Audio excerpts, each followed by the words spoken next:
ఆదిశంకర్ల వారు కూడా ఒకటి చెప్పారు, ఏకో దేవం దేవకీ పుత్ర ఏవం, ఒకే ఒక్క దేవుడు దేవకీ పుత్రుడైన కృష్ణుడు. ఏకో శాస్త్రం దేవకీ పుత్ర ఏవ గీతం, ఒకే ఒక శాస్త్రం, అది దేవకీ పుత్రుడు చెప్పినటువంటి భగవద్గీత. ఏకో మంత్రం తస్య నామాని అని, ఒకే ఒక్క మంత్రం, అదేంటి? హరే కృష్ణ హరే కృష్ణ కృష్ణ కృష్ణ హరే హరే హరే రామ హరే రామ రామ రామ హరే హరే. కర్మాపి ఏకం తస్య దేవస్య సేవ, ఒకే ఒక్క కర్మ చేయాల, అదేంటి? ఆ దేవదేవుని యొక్క సేవ. మిగిలిన కర్మలన్నీ ఏం చేస్తాయి? యజ్ఞార్థ కర్మణోన్యత్ర లోకోయం కర్మబంధన తతత్వం కర్మ కౌంతేయ ముక్త సంగ సమాచార. ఏ రకమైనటువంటి యజ్ఞం కూడా అది భగవత్ సంబంధం కాకపోతే నిన్ను ఈ భౌతిక జగత్తులో బంధిస్తుంది. అదే భగవత్ సంబంధమైన కర్మ అయితే భవబంధనాల నుంచి నిన్ను విముక్తుణ్ణి చేస్తుంది. సో మోక్షానికి చేయాల్సిందేంటి? మనం చేసే కర్మ ఆ భగవత్ సంబంధమైన కర్మగా ఉండాలా, భగవత్ సంబంధమైన కర్మగా ఉండాలి. సో అందువల్ల ఎవరన్నా అనుకోకూడదు ఏమని అంటే, అరే పొరపాటున నేను భక్తుడిని అయిపోయాను రా నాయన, పట్టుకునేసారు నన్ను, పట్టుకునేసి ఉదయం 3:30 నుంచి సాయంత్రం 10 గంటల దాకా రాసి రంపాను పెట్టేస్తున్నారా నాయన, అయ్య బాబోయ్. కానీ దేవతలు 6వ స్కందంలోనో 7వ స్కందంలో వాళ్ళు చెప్తారు, అహోభాగ్యం అహోభాగ్యం, భరత భూమిలో పుట్టిన వాళ్ళు ఎంత అదృష్టవంతులయ్యా. ఉన్నత లోకాల్లో మేము పుట్టినా కానీ అక్కడ భోగాలు ఎక్కువ, ఆ భగవంతుని పాదపద్మాలు స్మరించే అవకాశం లేదు. ఈ భరత భూమిలో పుట్టిన మానవులు ఎంత అదృష్టవంతులయ్యా, ఆ దేవదేవుని పాదపద్మాలు సేవించి తరించే మహద్భాగ్యాన్ని పొంది ఉన్నారు అని దేవతలు ఈ భరత భూమిలో పుట్టినటువంటి వ్యక్తుల గురించి ప్రశంసిస్తూ ఉన్నారు భాగవతంలో. అంత గొప్ప జన్మ మనం ఎత్తింది. మళ్ళా అదే దేవతలు అంటారు, ఏమంటారంటే, పొరపాటున అరణ్యములో జంతువు అజాగ్రత్తగా సంచరిస్తే వేటగాడి వలలో చిక్కుకుంటుంది. అదే రకంగా ఎంత గొప్ప భరత భూమి అయినా కానీ అజాగ్రత్తగా ఉంటే మాయా అన్నటువంటి వేటగాడి చేతిలో జీవుడు బద్ధుడైపోయి అటువంటి మహద్భాగ్యాన్ని కోల్పోతాడు అని కూడా అదే దేవతలు మళ్ళా చెప్తూ ఉన్నారు. మనం ఈ భక్తి సంఘంలో ఉంటే ఫీల్ అవ్వకూడదు.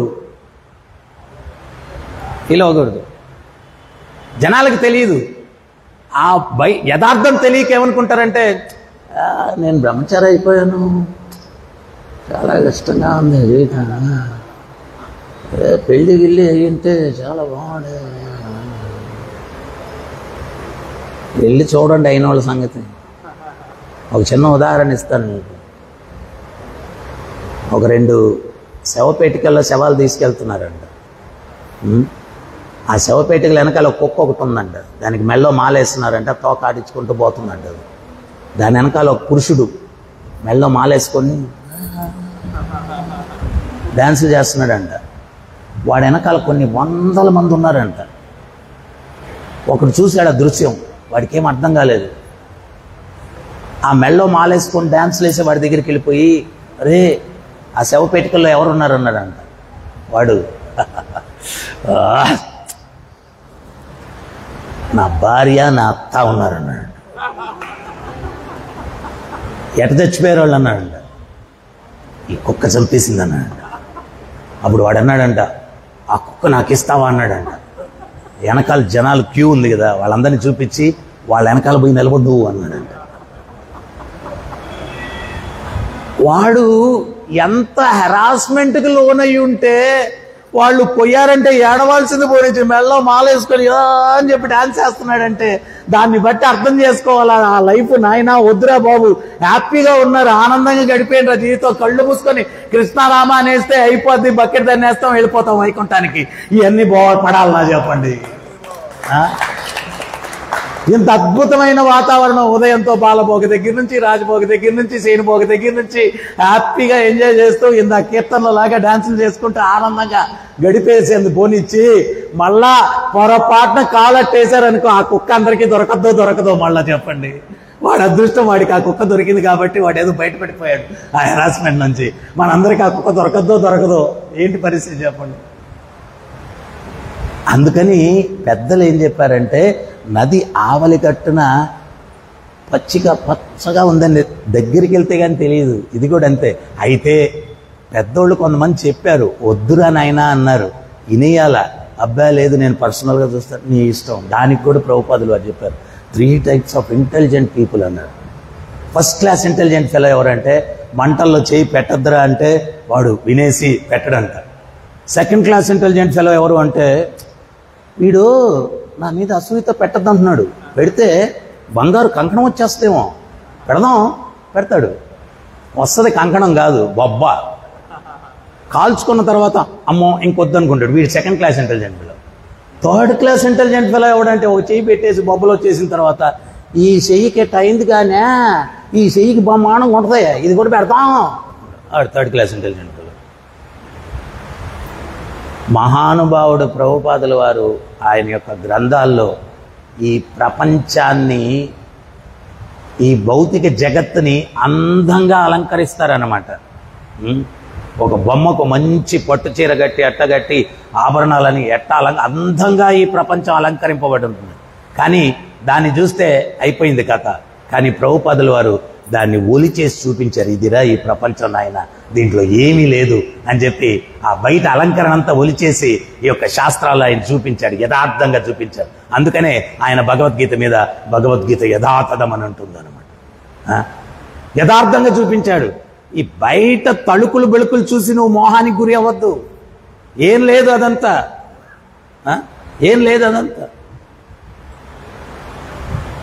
సో అందువల్ల మనం ఏంటి అంటే, ఈ యొక్క ప్రపంచాన్ని ఇట్ట చూడకూడదు, జ్ఞానచక్షువులతో చూడాలా. జ్ఞానచక్షువులతో చూడాలి ఈ ప్రపంచాన్ని, జ్ఞానచక్షువులతో చూడాలి. సో నిత్యం భాగవత సేవయాం, ఊరికినే చెప్పలేదు నిత్యం భాగవత సేవయాం. మనం రోజు వినంగా ఇప్పటికి కూడా ఇంకా లాగుతూ ఉంది, ఒక కాలు అటు ఒక కాలు ఇటు. భగవంతుడి పేరు అట్లా వాడకూడదు. కానీ చాలా మంది జనసామాన్యంలో ఏమంటారంటే గోపి అంటారు. అంటే ఏంది, గోడ మీద పిల్లి. మనం కూడా అట్టే ఉంది. ఒక కాలేమో హరే కృష్ణ ల్యాండ్లో, ఇంకో కాలేమో బయట, ఇట్టా ఉన్నాం. వద్దు, ఒక సైడ్ ఆనందాంబుది వర్ధనం ప్రతిపదం పూర్ణామృత స్వాదనం. ఈ యొక్క సంకీర్తన ఉద్యమంలో ఎవరైతే భాగస్వాములు అవుతారో, ఆనందాంబుది వర్ధనం, ప్రతి అడుగులో కూడా పూర్ణ అమృతాన్ని సేవిస్తే ఎంత ఆనందాన్ని వాళ్ళు అనుభూతి చెందుతారో అటువంటి ఆనందం ఈ యొక్క మార్గంలో ఉంది అని చెప్పారు. ఈ మార్గంలో ఉంది అని చెప్పారు. మేము ఒకసారి యాత్ర కండక్ట్ చేశాం. యాత్ర కండక్ట్ చేస్తే ప్రభు ఒక బస్సులో ఉన్నారు, మాతాజీ ఒక బస్సులో ఉన్నారు. ఆ ప్రభు ఉన్న బస్సులో నేను కూడా కూర్చోన్నా. ఇంకో ప్రభు ఆ ప్రభుని అన్నారు, ఏంటి ప్రభు మీ మాతాజీ ఆ బస్సులో ఉంటే మీరు ఈ బస్సులో ఉన్నారేంటి ప్రభు అన్నాడు. ఆయనకి ఎంత, ఏమయ్యా యాత్రలో ఉన్న ప్రశాంతంగా నన్ను బతకనివ్వంటాయా అన్నాడు. యాత్రలో ఉన్న నన్ను ప్రశాంతంగా బతకనివ్వంటాయా. Very meaning matter and spirit. Matter అంటే డిటారియేషన్, భౌతికం, ఆది అంతములు ఉండేది భౌతికం, ఆది అంతములు లేనటువంటిది ఆధ్యాత్మికం. ఆధ్యాత్మికంలో ఆనందం అట్లా పెరుగుతూ ఉంటుంది. భౌతికంలో ఏంటి అంటే ప్రహ్లాదుడు చెప్పినట్టుగా పునశ్చర్విత చర్వినానాం. చెరుగడ మొదట్లో నవిలితే తీగా ఉంటుంది, నవలంగా రసం పోద్ది. భౌతిక జగత్తు మొదట్లో తీగా ఉంటుంది, తర్వాత రసమే ఉండదు. అందుకని మనం ఏంటి అంటే ఈ ప్రాపంచిక బాహ్యమైనటువంటి అలంకరణలు చూసి అబ్బో ఏదో ఉంది అనుకోవద్దు. చేపను పడ్డానికి ఏం చేస్తారు, ఎరేస్తారు. అది ఆ ఎర్ర తిందామని చెప్పి పోయి పట్టుకుంటే కాలం పట్టుకుంటుంది. మన గోడౌన్లో ఎలుకలు నెట్ట పడతాం, మిరపకాయ బజ్జీ పెడతాం బోన్లో, అది ఆ మిరపకాయ బజ్జీ కోసం వచ్చేది చిక్కుపోద్ది. ఈ జీవుణ్ణి కూడా బంధించడానికి ఈ రంగుల ప్రపంచం అట్లాగా ఉంది. ఆ రంగుల వెనకాల ఉన్న సత్యాన్ని తెలుసుకున్నాడు ఉద్ధరింపబడతాడు. ఆ రంగే సూపర్ అనుకున్నాడు ఈ ఎలుకలాగా ఈ చేపలాగా బంధింపబడతాడు. చేప పరిస్థితి ఏమైంది? బంధింపబడితే అంటే ఏమైంది? చేప పరిస్థితి, ఎలుక పరిస్థితి ఏమైంది? చంపేస్తారు. అదే అవుద్ది మన పరిస్థితి కూడా. అందుకని మనం ఏంటి అంటే నిత్యం భాగవతాన్ని శ్రవణం చేస్తూ ఈ యొక్క యథార్థమైన సత్యాల్ని తెలుసుకుంటూ ఆ భగవంతుణ్ణి ఎల్లవేళలా వేడుకుంటూ, స్వామి ఈ మోహంలో నన్ను పడేయద్దు, దయచేసి మీ యొక్క ఆశీస్సులుంటే, మీ యొక్క అనుగ్రహం ఉంటే నేను ఈ మోహానికి గురి అవ్వకుండా. హరే కృష్ణ మంత్రానికి అర్థమే అది. నేను ఈ యొక్క మాయ సేవలో అనాదిగా బంధింపబడ్డాను స్వామి, నన్ను ఆ మాయ సేవ నుంచి విముక్తిని చేసి నీ సేవలో కైంకర్యమయ్యేటట్టుగా నన్ను అనుగ్రహించు. ఎందుకని సీరియస్గా జపం చేయాలా? ఎందుకని సీరియస్గా జపం చేయాలా అంటే, అటెంటివ్గా ఎందుకని జపం చేయాలా అంటే, మీకు ఎవరి దగ్గరికైనా ఉద్యోగం కావాలనుకోండి, ఆయన టాయిలెట్కో ఎడకో పోతా ఉంటాడు. ఏం సారో ఉద్యోగం ఇచ్చుకుంటావా నాకు అంటే ఇస్తాడా? ఆయన ఆఫీస్లోకి వెళ్ళి చాలా సీరియస్గా, సార్ ప్లీజ్ సార్ నాకు ఉద్యోగం ఇవ్వండి సార్, ఇట్లా అడిగితే ఉద్యోగం ఇస్తాడు. ఆయన ఏదో టాయిలెట్కి వెళ్ళేటప్పుడు లేకపోతే ఇంకో పని చేసేటప్పుడు పోయే ఉద్యోగం ఇచ్చుకుంటావా ఏంటి? క్యాజువల్ జపం అది.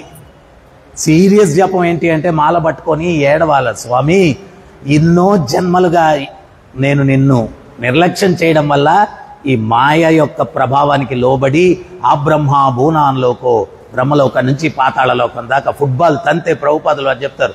పైకి పోద్ది ధమాలను కింద పడుతుంది, మళ్ళీ పైకి పోద్ది మళ్ళీ ధమాలను, అట్లా ఫుట్బాల్ ఇక్కడే పైకి కింద పడుతుంది. మనం లోకాలే మార్చేస్తున్నాం.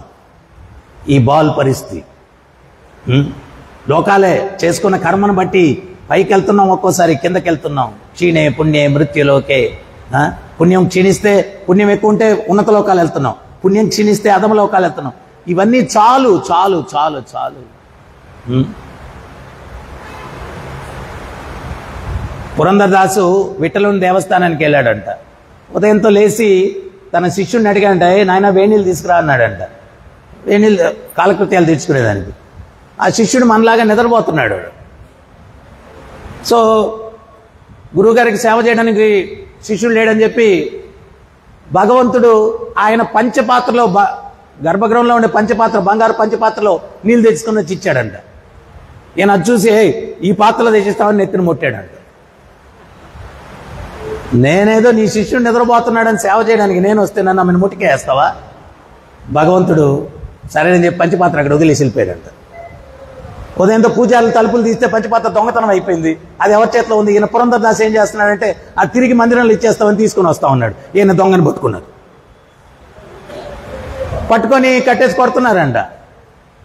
కొడతా ఉంటే భగవంతుడు ఇంకో మంటపంలోకి వచ్చి కూర్చొని ఆయన చిందులేస్తున్నాడు. నేను ఉదయంతో నీకు సేవ చేయడానికి వస్తే నన్ను దంతావా, కానీ కొట్టండి కొట్టండి కొట్టండి అని చెప్పి ఎగురుతున్నాడు విఠలుడు. అప్పుడు పురంధరదాస్ ఒక కీర్తన పాడాడంట, స్వామి ఈ దెబ్బలేముందయ్యా, ఆ బ్రహ్మ భూనాన్లోకో, బ్రహ్మలోకం నుంచి పాతాళలోకం దాకా ఎన్నో జన్మలు ఎత్తి ఎన్నో దెబ్బలు తిని తిని తిని అయిపోయింది. ఈ దెబ్బలు ఏం లెక్క ఉంది స్వామి, కానీ తీర్చుకో, ప్రతీకారం తీర్చుకో అన్నాడంట. అప్పుడు భగవంతుడు అన్నాడు, ఇంకా చాలే రా పోదాం అని చెప్పి చేయబట్టుకొని రా వైకుంఠానికి పోదాం అని తీసుకొని పోయాడు. సో ఇట్లాగా ఈ దెబ్బలే ఉన్నాయి. ఈ భౌతిక జగత్తులో దెబ్బలే, ఏం మాధుర్యం లేదు, కనిపిస్తుంది అట్లాగా, అంతేగాని. అందుకనే దీన్ని ఏమన్నారంటే మాయా సుఖం అన్నారు. మాయా సుఖం. సో అందువల్ల మనం ఆ వైకుంఠ గుణానువర్ణని, ఆ వైకుంఠం యొక్క గుణాలు ఎట్లుంటుంది, అద్భుతం అద్భుతం. మాయవాదులు చెప్పినట్టుగా ఏమి లేకపోతే అక్కడికి వెళ్ళాల్సిన అవసరం లేదు, కానీ వైకుంఠం అద్భుతం. భగవంతుడు స్వయంగా ఉంటాడు, ఆయన యొక్క అద్భుతమైన సృష్టి ఉంటుంది. ఆకలి దప్పికలు అవన్నీ కూడా ఉండవు. ఎందుకని ఇక్కడ ఉండవు అంటే ఆ భగవంతుని చూస్తే ఇంకా అవేం అవసరం లేదు. ఇక్కడ ఏంటి అంటే ఆకలి తీర్చుకునేదానికి ఆహారం నువ్వు తినాలా, కానీ అక్కడేంటి అంటే ఆహారం ఎందుకు తింటావంటే దాని రుచిని ఆస్వాదించడానికి నువ్వు ఆహారం తింటావు, కానీ అక్కడ ఆకలి తీర్చుకునేదానికి కాదు, ఆ రుచిని ఆస్వాదించడానికి.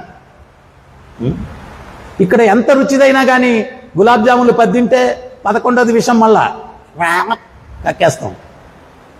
మేము ఇంతకుముందు ఆ చిన్న టెంపుల్ ఉన్నప్పుడు బలరాం జయంతికి ఫుడ్ కాంపిటీషన్ పెడుతున్నాం బ్రహ్మచారులు. గులాబ్ జాములు బాగా చేసి పెడితే మేము తినాలన్నమాట. ఎన్ని ఎక్కువ తింటే వాళ్ళకి ప్రైజ్. బలరాం జయంతి రోజు అక్కడ పెట్టేవాళ్ళం. అప్పుడు మన వాళ్ళు అందరూ అబ్బా చిక్కిందిరా ఛాన్స్ అనుకునేవాళ్ళు ఆ రోజు. కానీ 5-6 తినేసరికి అన్నీ అంతే, భౌతిక జగత్ అన్నీ అంతే. సో అందువల్ల మనం చేసే నామం కానీ, చేసే సేవ కానీ, చేసే శ్రవణం కానీ ఆ ముక్తి ప్రదాత అయినటువంటి ముకుందుని పాదపద్మాల పట్ల ఆకర్షణ పెంపొందించుకునే దానికోసం చేయాలా. ఆ ఆకర్షణ కలగట్లేదు అంటే దానికోసం తప్పించాలా. చిన్నపిల్లవాడు ఏ రకంగా ఏదైనా ఒక వస్తువుకు ఆకర్షితుడై అమ్మ అది నాకు కావాలంటే ఆ తల్లిదండ్రులు అది ఇవ్వకపోతే వాడు ఇంకా కింద పడి దొల్లాడుతాడు. నాకు కావాలి. వాడు తల నేలకేసి కొట్టేసుకుంటాడు. రకరకాలు వాడి విన్యాసాలు చూస్తే ఇంక వాళ్ళు వద్దురనైనా వీడికి ఇచ్చేయాలని. అట్లా భగవంతుడు మనకి ఇచ్చేయాల భక్తి అనేటట్టుగా ఆయన్ని మనం ప్రాధేయపడాలా. ఇచ్చేయాలి వీడికి భక్తి, అంత తప్పిస్తున్నాడు. అది లభించనంత వరకు కూడా మనం అపజయమే ఈ మార్గంలోకి వచ్చి. ప్రభుపాదులు వారు ఇంకోటి చెప్తారు, నువ్వు ఆధ్యాత్మిక ఉన్నతిని సాధించడానికి ఆధ్యాత్మిక జీవితంలోకి వచ్చి మధ్యలోనే నువ్వు దాన్ని సాధించలేక వదిలేస్తే అదేమవుతుంది అంటే స్పిరిచువల్ సూసైడ్ అన్నారు ప్రభుపాదులు. ఆధ్యాత్మిక ఆత్మహత్య అది మధ్యలో వదిలేస్తే. సో అందుకని చెప్పి మనం ఏంటి అంటే స్వామి నిన్ను చేరుకునేటువంటి ఆ అల్ప సంఖ్యలో నేను కూడా ఒకటిగా ఉండాలా, నన్ను అనుగ్రహించు అని ఏదో ఆ మాయ సేవ నుంచి మీ సేవలో నిమగ్నం అవ్వాలని క్యాజువల్, ఏ కృష్ణ మీ సేవలో నన్ను పెట్టుకో, ఒక్కటి కొడితే ఎక్కడ ఉంటామో తెలియదు ఓవర్ యాక్షన్ చేస్తే. అందుకని వినమ్రతతోటి ఆ భగవంతుని వేడుకొని మనం ఆయన సేవలో కైంకర్యం అవడానికి ప్రయత్నించడానికి, ఆ ఆధ్యాత్మిక జగత్తు యొక్క గుణాలు ఎంత గొప్పగా ఉంటాయని తెలుసుకుంటే అప్పుడు అక్కడికి వెళ్ళాలన్నటువంటి సంకల్పం మనలో బలంగా కలుగుతుంది. సో అందుకని అవి తెలుసుకునేదానికి మనం ప్రయత్నం చేయాలా. ఈరోజు వినాయక చవితి. విఘ్నాలు పోవాలంటే ఆ వినాయకుడిని కూడా ప్రార్థించాలి మనం. స్వామి కృష్ణ భక్తిలో ఏ రకమైన ఆటంకాలు లేకుండా నన్ను అనుగ్రహించు అని చెప్పి. ఎందువల్ల అంటే మన మహాభారతం ఇవన్నీ కూడా స్వయంగా ఆయనే రాశాడు. ఇదంతా కూడా వాసుదేవ కుటుంబంలో ఫ్యామిలీ మెంబర్స్ వీళ్ళందరూ కూడా దేవి దేవతలు అందరూ కూడా. మనం మళ్ళీ వాళ్ళ గొడవలు పెట్టకూడదు. మనం ఆయన ఎక్కువ ఆయన తక్కువ అది ఇది అవన్నీ అవసరం లేదు. ఆ వాసుదేవ కుటుంబంలో ఆ కుటుంబం హెడ్ ఎవరు అంటే తద్విష్ణోర్ పరమం పదం కృష్ణస్తు భగవాను స్వయం. శాస్త్రం క్లారిటీ ఇస్తుంది. తద్విష్ణోర్ పరమం పదం, పరమపదం ఎవరు అంటే విష్ణువే. ఆ భగవానుడెవడు? కృష్ణస్తు భగవాను స్వయం. ఆ కృష్ణుడే భగవంతుడు. వాళ్ళందరూ ఇంకా దాంట్లో ఫ్యామిలీ మెంబర్స్ అన్నారు. పెద్ద ఆయన వచ్చి ఆయనే. సో అవగాహనతోటి ప్రతి ఒక్కరి యొక్క ఆశీస్సులు. కృష్ణరాజ కవిరాజ్ గోస్వామి చైతన్య చరితామృతం రాసేదానికి ముందు ఆయన ఒక స్టేట్మెంట్ ఇస్తాడు. అది ఎప్పుడు మనసులో పెట్టుకోవాలి. మనం ఏంటి అంటే ఈ ఉన్నతమైన భక్తుడు ఆయన బ్లెస్సింగ్స్ ఉంటే చాలు, ఏం ఉండకూడదు అటు కాదు. ఆయన ఏమంటారంటే వివిధ స్థాయిల్లో ఉన్నటువంటి వైష్ణవులందరి యొక్క ఆశీస్సులు నాకుంటే ఈ యొక్క చైతన్య చరితామృతం అన్నటువంటి కావ్యాన్ని సంపూర్ణంగా నేను రాసేదానికి అవకాశం ఉంటుంది. అందరూ వైష్ణవుల యొక్క ఆశీస్సులు నాకు కావాలా. మనకు కూడా అందరూ దేవీ దేవతలు, అందరూ వైష్ణవులు, సర్వజీవుల యొక్క ఆశీస్సులు మనకున్నప్పుడే కృష్ణుని యొక్క ఆశీస్సుల్ని మనం పొందేదానికి అవకాశం ఉంది. ఎవరిని, సామాన్యమైన మానవుల్ని కూడా మనం హట్ చేయకూడదు. ఎందువల్లంటే ఎందుకు వచ్చింది అనవసరంగా. ప్రతిదానికి కర్మ. సో అందుకని ఎవరిని నొప్పించకుండా మనం మన జీవితాన్ని గడపడానికి ప్రయత్నం చేయాలా. అది ఆ ఆర్ట్ ఆఫ్ లివింగ్ అన్నటువంటిది జస్ట్ కృష్ణ చైతన్య ఉద్యమ జీవిత విధానంలోనే ఆ ఆర్ట్ ఉందన్నమాట. దాన్ని మనం అనుసరిస్తే, నువ్వు ప్రత్యేకంగా ఆ ఆర్ట్ ఏదో పోయి ఎక్కడో ట్యూషన్ చేయించుకోవాల్సిన అవసరం లేదు. ఈ కృష్ణ కాన్షియస్ వే, కృష్ణ చైతన్య జీవిత విధానం, దాన్ని మనం అనుసరిస్తే చాలు మన జీవితం ధన్యమైపోతుంది. సో అందువల్ల మనం ఎవ్వరం కూడా ఫీల్ అవ్వడానికి లేదు. ఏమని అంటే ఒరే పొరపాటున నన్ను పట్టేసుకున్నారు.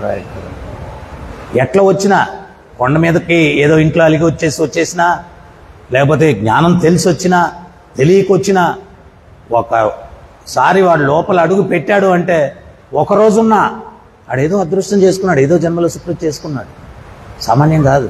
సో అందువల్ల ఇది దొరకన ఇటువంటి భాగ్యం, భక్తి మార్గం దొరకడమే దుర్లభం.